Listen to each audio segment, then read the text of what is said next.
sudah Bapak ajarkan dengan kalian, kalian dengan teman sekelas harus perhatian, ya, saling membantu, saling menolong sesama teman. Nah, apalagi kalau ada teman kamu yang sakit. Dan ini kemarin Bapak dengar teman kamu sakit. Nah, mohon ya, untuk selanjutnya kalau ada teman kamu sakit, minimal dari kalian, ya, yang dekat dengan rumahnya dilihat teman kamu. Bisa ya? Oke, kita ada semua. Sebelum kita memasuki materi pembelajaran hari ini, sedikit Bapak ingin melihat pelajaran yang kemarin yang sudah Bapak sampaikan, yang mengenai tentang kelahiran Pancasila. Ini Bapak ingin sedikit bertanya, ya, kepada kalian, bagaimana proses terbentuknya, ya, Pancasila sebagai dasar negara. Nah, silakan, Edi. Proses terbentuknya Pancasila melalui proses yang panjang dari tokoh bangsa. Ya.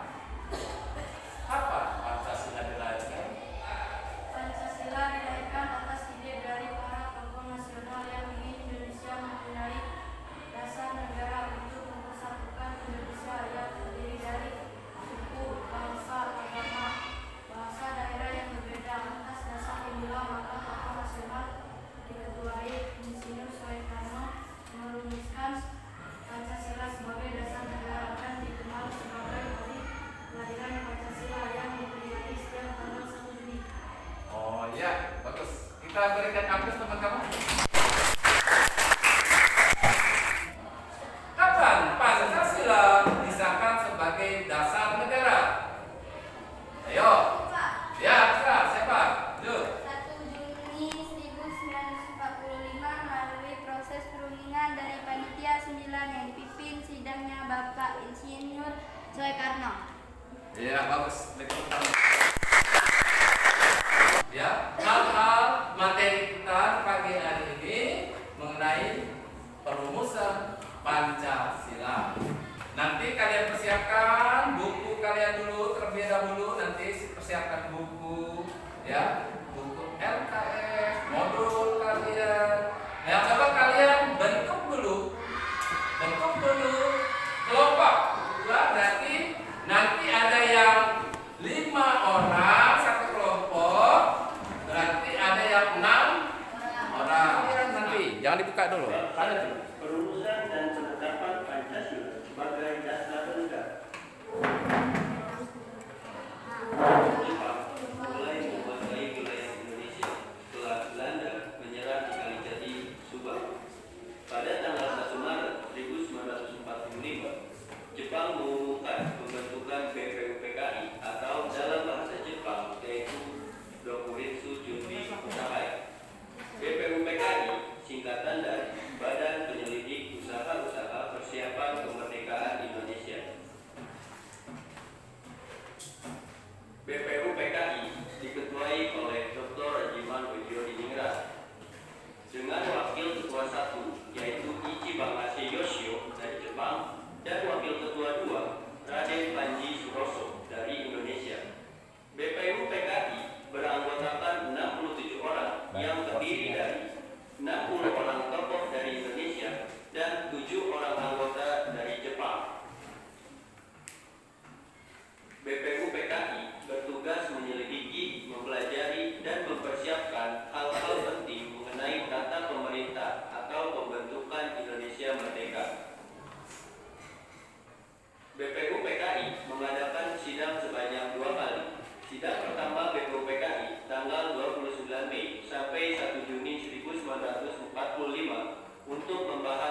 kesejahteraan sosial. 5. Ketuhanan yang berkebudayaan. Panitia kecil mengadakan rapat dengan 38 anggota BPUPKI di kantor besar Jawa Popokai. Pertemuan tersebut membentuk lagi satu panitia kecil yang terdiri atas anggota sebagai berikut: Insinyur Soekarno sebagai ketua, Muhammad Hatta, Muhammad Yamin, Aam Aramis, dan Ahmad Subarjo sebagai golongan kebangsaan. Lalu ada Kiai Haji Wahid Hashim, Kiai Haji Kahamul Zakir, Haji Abu Salim, dan Abi Kusnor Cokro Suyoso sebagai golongan Islam. Panitia kecil yang berjumlah 9 orang ini dikenal dengan sebutan Panitia 9, bertugas untuk menyelidiki usul-usul mengenai perumusan dasar negara. Pada tanggal 22 Juli 1945, Panitia 9 telah mencapai satu persetujuan atau kesepakatan tentang rancangan pembukaan hukum dasar Undang-Undang Dasar. Persetujuan Panitia 9 ini termaktub di dalam satu rancangan pembukaan hukum dasar Undang-Undang Dasar oleh Insinyur Soekarno. Rancangan pembukaan hukum dasar ini diberi nama Mukadimah. Oleh Muhammad Yamin dinamakan Piagam Jakarta, dan oleh Sukiman Wiryo Sanjoyo disebut Gentleman Agreement. Naskah Mukadimah tersebut dibawa ke sidang kedua BPUPKI pada tanggal 10 sampai 17 Juli 1945. Pada tanggal 14 Juli 1945, Mukadimah disepakati oleh BPUPKI. Dalam alinea keempat naskah Piagam Jakarta tersebut terdapat rumusan dasar negara sebagai berikut: 1. Ketuhanan dengan kewajiban menjalankan syariat Islam bagi pemeluk-pemeluknya. 2. Kemanusiaan yang adil dan beradab. 3. Persatuan Indonesia. 4. Kerakyatan yang dipimpin oleh hikmat kebijaksanaan dalam permusyawaratan perwakilan. 5. Keadilan sosial bagi seluruh rakyat Indonesia. Rumusan dasar negara yang tercantum dalam naskah Piagam Jakarta tersebut dalam sidang PPKI tanggal 18 Agustus 1945 mengalami perubahan. Rumusan dasar negara yang diubah adalah sila pertama yang semula berbunyi ketuhanan dengan kewajiban menjalankan syariat Islam bagi pemeluk-pemeluknya, diubah menjadi ketuhanan yang Maha Esa. Rumusan dasar negara yang tercantum dalam pembukaan Undang-Undang Dasar 1945 yang ditetapkan oleh PPKI tanggal 18 Agustus 1945 yaitu: 1. Ketuhanan yang Maha Esa. 2. Kemanusiaan yang adil dan beradab. 3. Persatuan Indonesia. 4. Kerakyatan yang dipimpin oleh hikmat kebijaksanaan dalam permusyawaratan perwakilan. 5. Keadilan sosial bagi seluruh rakyat Indonesia. Setelah menyelesaikan tugas, BPUPKI dibubarkan dan sebagai gantinya pada tanggal 7 Agustus 1945, Jepang mengumumkan pembentukan Panitia Persiapan Kemerdekaan Indonesia atau PPKI, atau dalam bahasa Jepangnya yaitu Dokuritsu Junbi Jinkai. Dalam pertemuan tersebut, Insinyur Soekarno diangkat sebagai ketua PPKI dan Muhammad Hatta sebagai wakilnya. PPKI beranggotakan 21 orang, termasuk ketua dan wakil ketua. Sebagai buktinya, atas kehendak bangsa Indonesia sendiri, anggota PPKI ditambah 6 orang, sehingga anggota seluruhnya menjadi 27 orang. Semua anggota PPKI berasal dari bangsa Indonesia.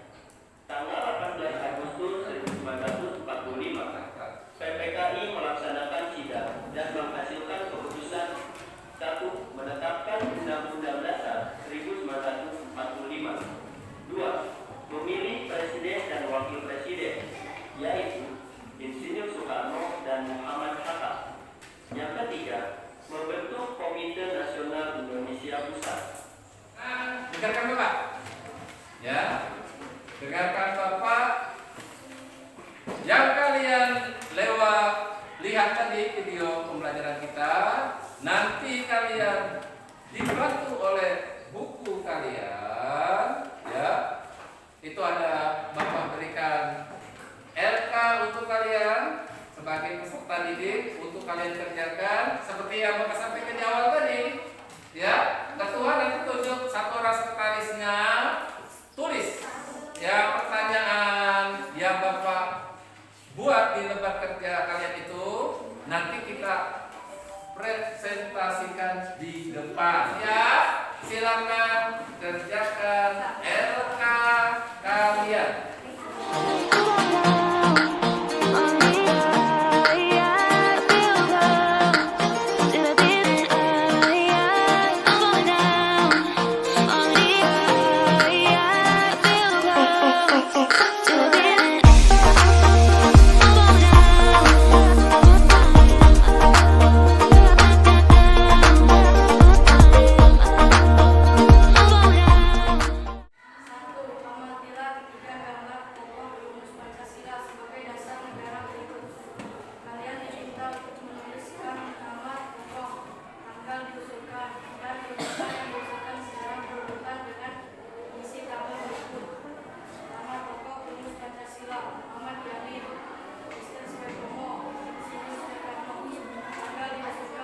Siapa yang lain?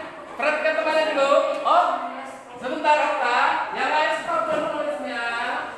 Coba kita fokus dulu ke teman kamu. Nanti stop. Coba perhatikan. Ya, lanjutkan. Perhatikan dulu temannya. Tanggal diusulkan 29 Mei 1945, 31 Mei 1945, 1 Juni 1945.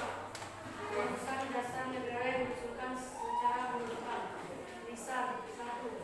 Peri kebangsaan 2. Peri kemanusiaan 3. Peri ketuhanan 4.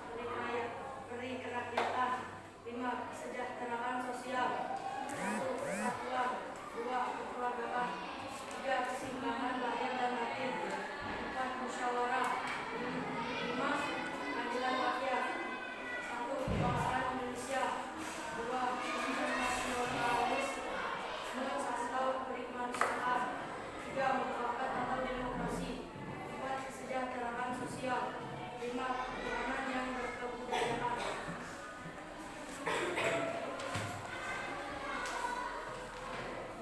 Dua, identifikasi kesamaan rumusan dasar negara yang diusulkan. Tiga, untuk rumus Pancasila. A. Isi dan materi dan semangat sama-sama dijiwai. Semangat musyawarah mufakat yang dijiwai nilai kesatuan dan kesatuan untuk merumuskan dasar negara. B. 5 urutannya sama, yaitu 5 dasar rumusan dasar negara. C.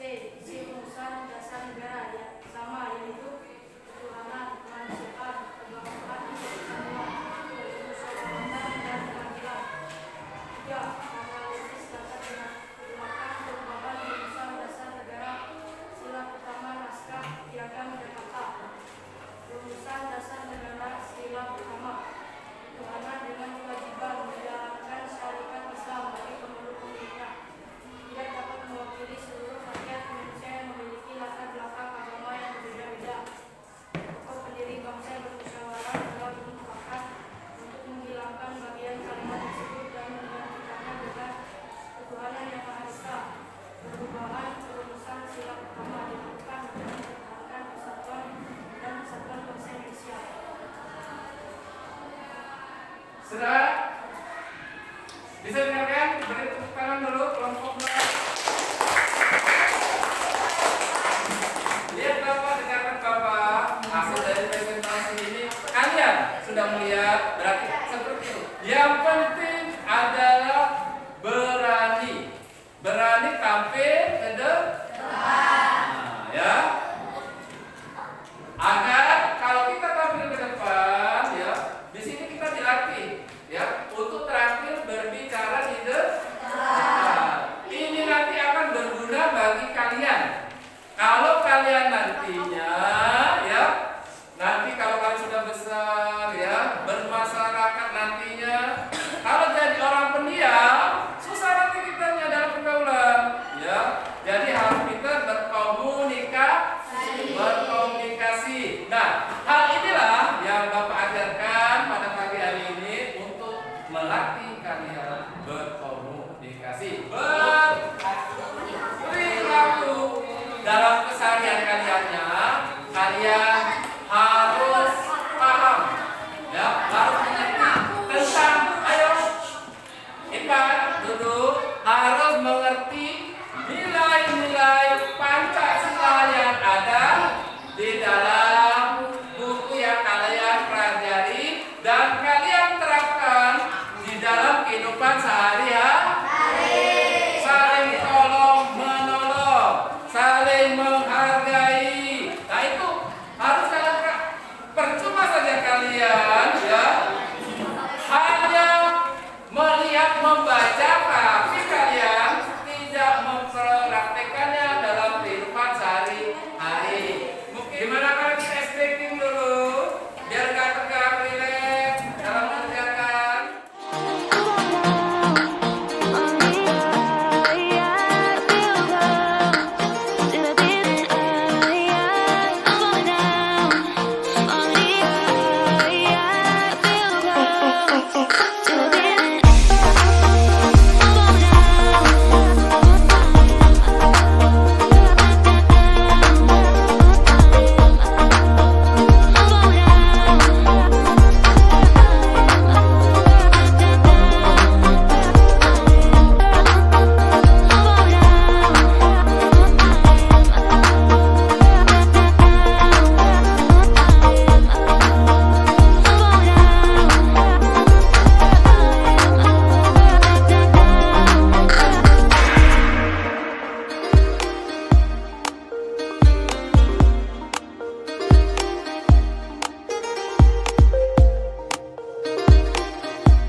Ketemu dalam pembelajaran selanjutnya mengenai norma-norma yang ada